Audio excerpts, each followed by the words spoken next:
Oh boy, guys. Matt Powell has a new series of videos out there. And I've downloaded all of them, so hopefully he doesn't remove them after me, or like it happened earlier this week, RN Raw takes on some of his stuff. He doesn't care about the Utah Outcasts anymore, and you know what? Care. Whatever. My feelings aren't hurt at all there, Matt. Duplicitous prick. I was supposed to be your only No, I'm messing around. I don't give a shit. Matt Powell has a video here called "The Blood of Christ is Not Cheap." I thought they were just giving it away to everybody. I mean, he's like, here, drink this in remembrance of me. And he's like, oh, it's wine. Like blood. I could riff on this shit all fucking night. Anyway, let's get to his stupid video, and we'll have some more fun as soon as I get back to it. You know, and I just want to say this. There's people that accuse us. Who's ever heard this term, cheap grace? Cheap grace? Sheep's? I didn't realize that those little woolly bastards needed some grace. Or do they give grace? Is that your kink? I have. Oh, you preach cheap grace. Oh, cheap grace. Okay, got it. Right. I had no idea what else you were talking about.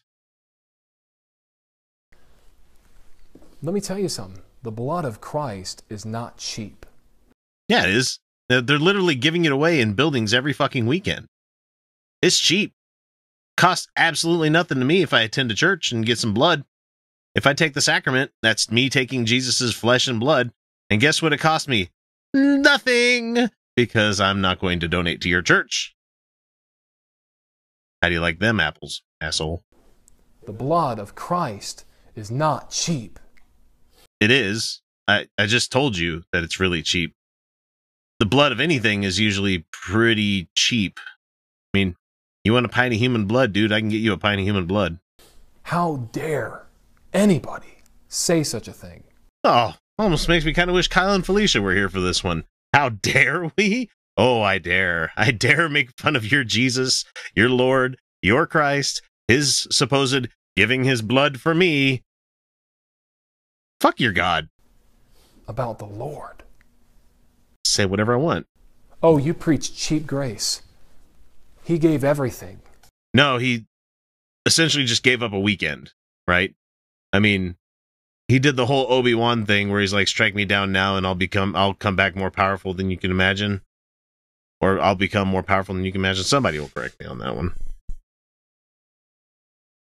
He gave up a weekend. He got hung up on a cross, got stabbed, got flogged. Might like the flogging. And then he got brought down from the cross after he expired.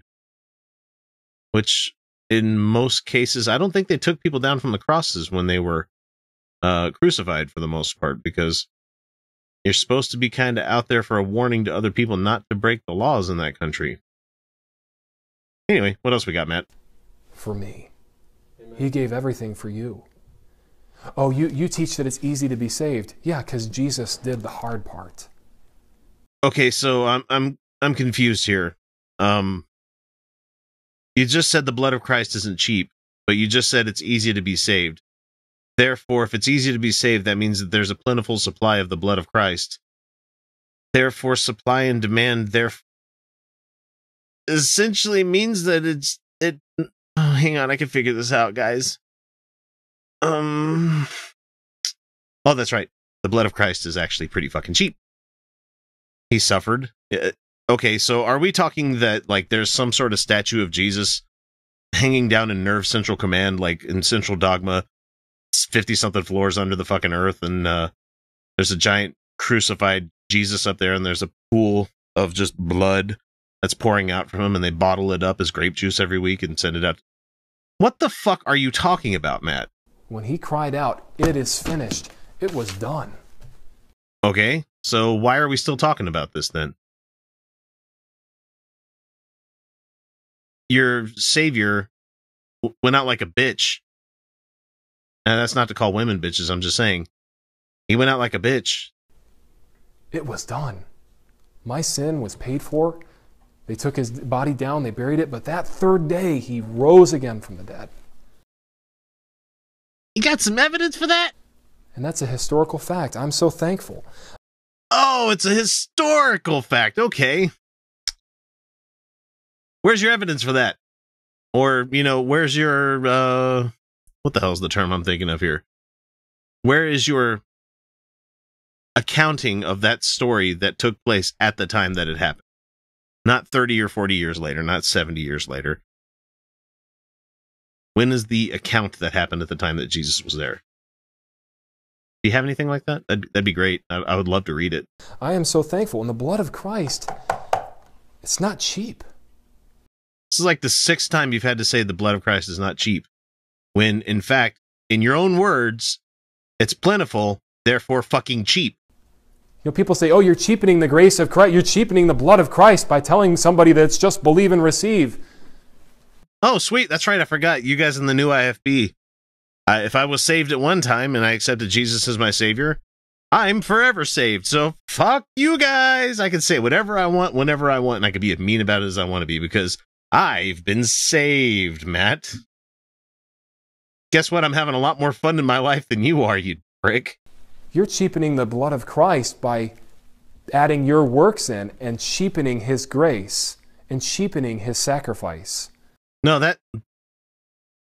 If he has a level that's up to fucking here, eye level on me, and you do this much, if I can't see it on the camera, let's see. Move it over here, move it over here. If you do this much, put this one out here. That's the bare fucking minimum down here at the bottom. He still did this much. No matter how much you continue to do more and more works and everything, he's still got this level up here. Are you ever going to be able to reach this level in your guys' book where you sacrifice yourself and you give yourself away and all this other fun shit? No, you're never going to reach that level. So guess what? No matter how much other good works along with being saved through grace you do, he's always going to win. So you're not cheapening a fucking thing. This is a constant. This is the variable. Dumbass. If Paul came to me and said, Matt, I want to offer you $1 million, I say, no, I'm just gonna have, I'll come up with the 999,000. But he's still going to give you $1 million. Right? I mean, he's offering you $1 million. If you come up with $999,999.99, you'll just have 1 penny shy of $2 million if he's going to give it to you. That's what I'm talking about. And you can just give me the dollar. What I've done is I've just cheapened your sacrifice. He said he was going to give you $1 million. You're the one that's like, nah, bro, I'm okay. I just need $1. Really fucking cool of you. I mean, how much would Jesus be like, I respect that, man. You don't need all this shit. Great. You got here on your own. I've cheapened your gift. So when people say, oh, you preach cheap grace. Look, man, look at it. If you're going to talk about gifts, let's talk about it this way. Say someone says, I want to buy you a brand new gaming PC. And you're like, oh, man, that'd be really nice. It's too bad I have all these other video games that I bought on Steam. Oh, man, what am I gonna do? You take the gift and you smile and you be appreciative. Then you put all your shit on there that you want. You can always re-gift, too. Can we re-gift Jesus' blood? That'd be great. Your church preach, all you young people, and I love it when people say that, because we're filled with young people here. You know, you're filled with young people, and that's where your video cuts out? Holy shit, your editing sucks! Matt, come on, man. Make things a little bit harder for me. And veinier. That'd be great. Great.